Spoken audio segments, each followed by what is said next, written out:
지금 이 시기 관심을 기울여야 할 교통 이슈를 콕콕 짚어드립니다. 한 주간의 교통 이슈. 9월 28일 안전띠 착용의 전 도로 확대와 자전거 음주 처벌, 75세 이상 고령 운전자 면허 적성 기간이 3년 단축되는 도로교통법이 시행됩니다. 자, 자세한 내용 김경배 교통전문위원에게 들어보겠습니다. 안녕하세요. 네, 안녕하십니까. 네, 반갑습니다. 네. 고속도로와 자동차 전용 도로로 한정됐던 좌석띠, 전자석 의무 착용이 이제 오는 9월부터는 전도로로 확대가 되네요. 네. 그런데 도로교통법이 개정 속도가 참 빠른 것 같아요. 그렇습니다. 안전띠 미착용 사망률이 4배 정도 높았던 지난 2013년이죠. 새누리당 김상미 의원에 의해서 2015년 8월 6일 도로등법 일부 개정 법률안을 발의가 됐었죠. 네. 그리고 이제 말씀처럼 9월 28일 시행되는 전도로 전좌석 안전띠 착용 의무 책임은 역시 운전자 몫으로 이렇게 남게 됩니다. 네. 앞으로 6개월 계도 기간이 끝나면 고속도로뿐 아니라 일반 도로를 운행할 때도 반드시 뒷좌석 탑승자, 그러니까 모든 탑승자는 안전띠와 또 유아용 보호장구를 착용해야 합니다. 네. 과태료는 성인 미착용은 3만 원, 또 6만 원인 그 13세 미만 동승자도 그대로 유지됩니다. 네, 그렇군요.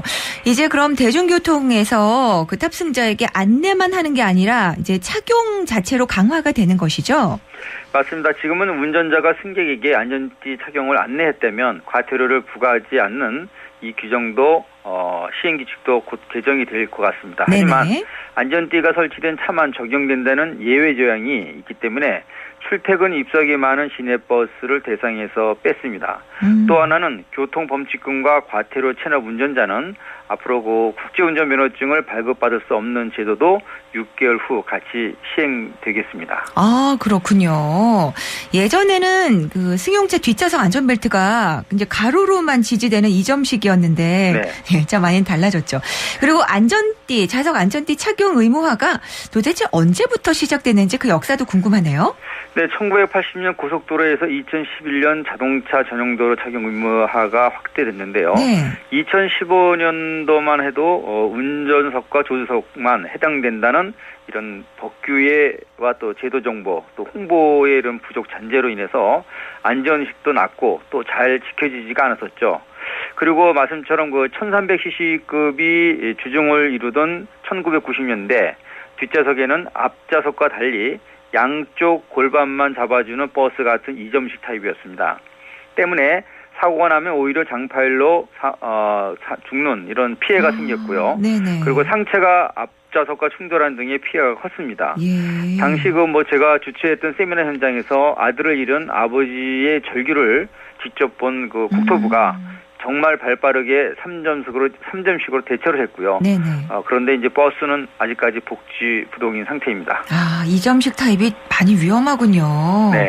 그런데 사실 버스가 시속 100km 속도로 달리기도 하고 지금은 무게중심이 높은 2층 버스까지 운행되고 있는데 네. 아직도 이점식 타입이라는 건 좀 안타까운 부분이네요. 네, 맞습니다. 이 단점은 이미 사라진 이점식 안전띠와 직결되는 문제를 갖고 있고 결과적으로는 전도되거나 구를 때 몸을 지탱하고 잡아주는 효과에 그치게 됩니다. 3점식처럼 쇄골과 골반 부위를 지지해주는 세로띠가 없기 때문에 충돌 충격으로 굽어지는 허리를 시트 등받이에, 그러니까 앞좌석에 고정 못하는 이런 단점을 네. 고수하고 있는 셈이 된 것 같습니다. 그렇군요. 자, 이제 또 다른 개정되는 내용 중에서 네. 음주 자전거 단속됩니다. 그렇죠? 처벌받는 거죠. 그리고 네네. 또 동승자 안전모 착용. 거기다가 비탈길에 주차할 때 고인목을 놓는 것 같은 안전 조치하는 것도 9월 28일에 같이 발효되는 조항들인가요? 네, 맞습니다.